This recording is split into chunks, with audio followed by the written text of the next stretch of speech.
রাজধানীর যাত্রাবাড়ি মোড় 18 দলের অনির্দিষ্টকালের অবরোধ, বোঝার উপায় নেই। স্বাভাবিক দিনের মতোই ব্যস্ততা, বাস কন্ডাক্টরদের হাঁক ডাক। নগরীতে চলাচলকারী লোকাল বাসের ভিড়। যাত্রাবাড়ি থেকে টঙ্গিয়ে সারাদিন না, আর এক ট্রিপ মারা যাবে। রোডে যে পরিস্থিতি, ওই পরিস্থিতিতে রোডে যাত্রীও নাই, কি করুন আপনি কেমন চলুন। সায়দাবাদ সহ রাজধানীর বাস টার্মিনালগুলো থেকে ছেড়েছে দূরপাল্লার বাসও। কুমিল্লা পর্যন্ত 210 টাকা গাড়ি যায়।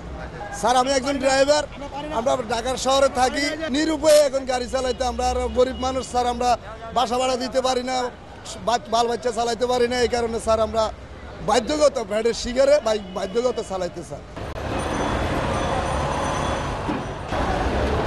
দূরপাল্লার কোনো এসি বাস ছাড়েনি। স্বাভাবিক পরিস্থিতি কমলাপুর রেলওয়ে স্টেশনের। আন্তনগর ট্রেন কমলাপুর স্টেশনে যেমন এসেছে, তেমনি কিছুটা দেরিতে হলেও ছেড়েও গেছে। ট্রেন বিলম্ব হচ্ছে, শিডিউল তার মনে করি যে সকাল কয়েক ঘন্টা বিলম্ব চলছে, কিন্তু ট্রেন কিন্তু ক্ষয়ক্ষতি করতে পারছে না। ট্রেন আসতে যাচ্ছে, সকাল থেকে যে করা ছিল বেরিয়ে গেছে আমার ট্রেন।